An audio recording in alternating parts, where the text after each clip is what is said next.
Oke teman-teman, ini jalan dahulu teman-teman. Sebelum tsunami kita pakai jalan ini.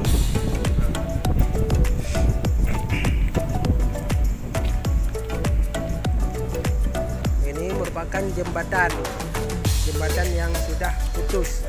Ini jembatan yang menghubungkan antara jalan Banda Aceh Medan, jalan Banda Aceh Medan, Banda Aceh Melabu. Nah, ini jembatannya. Dulu sebelum tsunami pakai jembatan ini.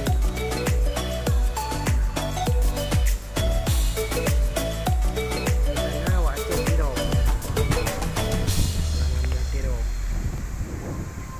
Jembatan ini teman-teman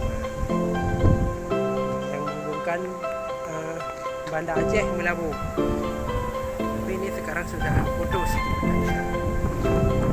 karena sudah berganti ke jalan yang sebelah sana. Nah, di sana ada jembatan. Jembatan di sana.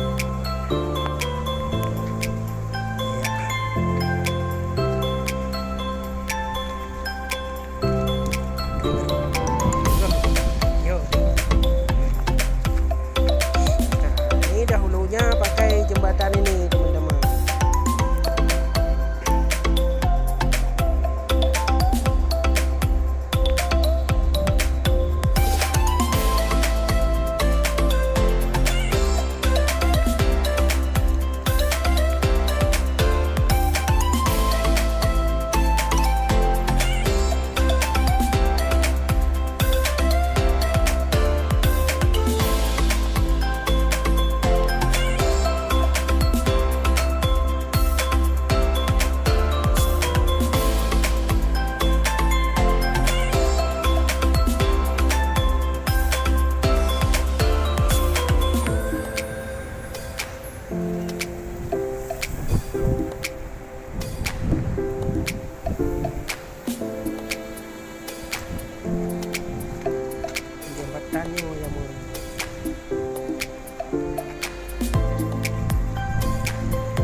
Nyaru.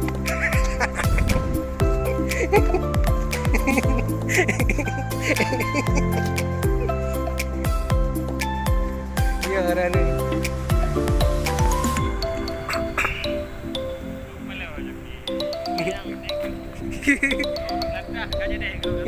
Nyata aja deh bro.